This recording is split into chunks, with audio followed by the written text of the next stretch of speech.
In this video, I will be evaluating how did research report help me with the project. I will also talk about how I achieve overarching aim and few objectives. Additionally, I will talk about the process of what happened in the production and what extra researches I did.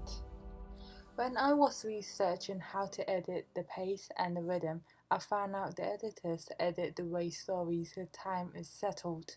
For example, in the Jane Wants a Boyfriend film, it's slow pace because she uses her time in slow pace. I researched theory that the Russian filmmaker Andrei Tarkovsky said movement shows us the time and the energy in life and in film. When I was editing, I followed these researches because whenever the character feels like in rush, I have edited in fast pace, like towards the end of spa scene. When I was editing, I edited in a way that the audience can understand the main character's thoughts and emotions, like in the speech scene, where Skylar encourages Alex to be confident.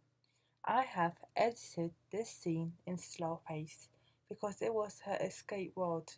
I got this idea from Walter Murch's book. He thinks about what the audience is going to think while they're watching the film. So I wanted the audience to think Alex felt safe in fantasy world. When I did this research for my report, the feedback I got is good idea to allow the audience feel characters' emotion by doing slow pace. And I got the feedback to do more research. So while I was editing the scene, I further did research like X-Men Days of Future Past film, the scene where Charles meets himself in present time. In that scene, it was edited in slow pace. This is because it was an emotional scene where Charles starts to hope again, and I used that scene to help me with my edit, which added a similar pace and style. Our original idea was to show an autistic woman character development by accomplishing in her personal life. And I have looked into films like Temple Grandin, Jane Wants a Boyfriend, and Forrest Gump. In those films, there's character development by accomplishing something. However, when we showed a draft cut of our film to the tutors, they didn't understand the character had autism. They only understood she had a disability and because there's dialogues like discrimination policy. When we explained that she has autistic, they said the audience weren't able to understand. However, they gave the advice to take out all the disability impressions so that it can just look like a character develops her confidence.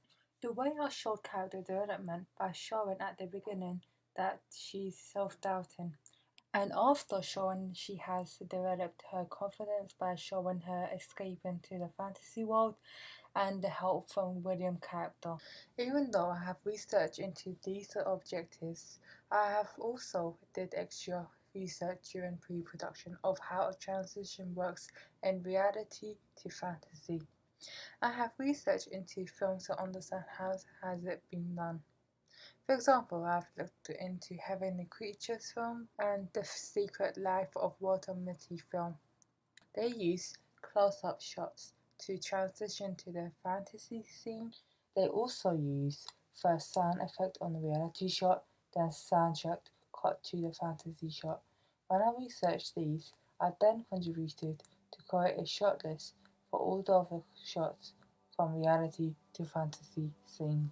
Overall, I do think I have achieved overarching aim because we managed to capture emotion, make a compelling story by changing the rhythm and the pace, showing Alex's character development by showing emotions and thoughts clearly throughout the film. Doing all the researches and writing a report on it was very useful to learn the right way to edit the film. However, I still did extra research for pre-production because to make sure we had all the shots we needed so the continuity can be good. Film still research were the most useful ones because I was able to see how has it been cut. Memory research was the least useful for my project because they said similar things to the other researches I did. That's why, in future, if I do primary research, I would like to interview a person who has edited a film before.